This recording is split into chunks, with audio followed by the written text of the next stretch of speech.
बोलिए दुर्गा माता की जय।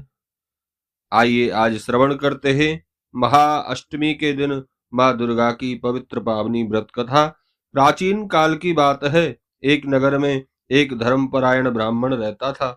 वह अत्यंत गरीब था, लेकिन देवी दुर्गा का परम भक्त था। उसकी पत्नी भी बहुत साध्वी और श्रद्धालु थी। दोनों पति पत्नी सदैव माँ दुर्गा की पूजा अर्चना करते और व्रत उपवास करते थे। बहुत गरीबी के कारण उनका जीवन अत्यंत कष्टों में बीत रहा था। एक दिन ब्राह्मण की पत्नी ने दुखी होकर कहा, स्वामी, हम माता की इतनी भक्ति करते हैं, फिर भी हमारे जीवन में इतनी दरिद्रता क्यों है? क्या हमारी पूजा में कोई कमी है? ब्राह्मण ने उत्तर दिया, देवी, माँ हमारी परीक्षा ले रही हैं। हमें विश्वास है, भक्ति बनाए रखिए। उसी रात ब्राह्मण को स्वप्न में माँ दुर्गा ने दर्शन दिए।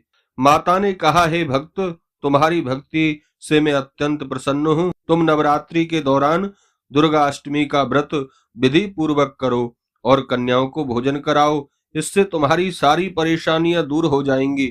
सुबह उठकर ब्राह्मण ने अपनी पत्नी को अपना स्वप्न बताया। दोनों ने मिलकर नवरात्रि के व्रत का संकल्प किया। उन्होंने पूरे मन से माता की पूजा अर्चना की। जैसे तैसे उन्होंने घर में उपलब्ध थोड़े बहुत अन्न से पूजा की व्यवस्था की। अष्टमी का दिन आया। ब्राह्मण और उसकी पत्नी ने बड़ी श्रद्धा से माँ दुर्गा की पूजा की और कन्या पूजन का संकल्प लिया। लेकिन उनके पास इतना भोजन नहीं था कि वे कन्याओं को अच्छी तरह भोजन खिला सकें। वे बड़े चिंतित हो गए कि अब क्या करें। तभी अचानक उनके द्वार पर कुछ छोटी छोटी कन्याएं आ गईं। वे बहुत सुंदर और तेजस्वी दिख रही थीं। ब्राह्मण दंपत्ति ने उन्हें आदर पूर्वक घर में अंदर बुलाया। उन्होंने अपनी सामर्थ्य के अनुसार उन कन्याओं को भोजन कराया। कन्याएं बहुत प्रसन्न हुईं और भोजन के बाद ब्राह्मण को आशीर्वाद देकर चली गईं। जैसे ही वे कन्याएं गईं, ब्राह्मण और उनकी पत्नी ने देखा कि उनका घर अचानक धन धान्य से भर गया है।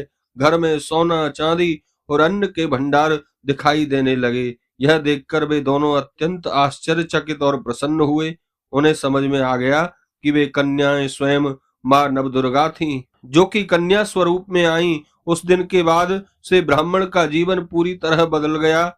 उनकी गरीबी समाप्त हो गई और वह सुख समृद्धि से रहने लगे। उसने जीवन भर दुर्गा अष्टमी का व्रत करना प्रारंभ कर दिया और संसार के समस्त सुख भोग कर अंत में भगवती के चरणों को प्राप्त हुआ। बोलिए दुर्गा माता की जय।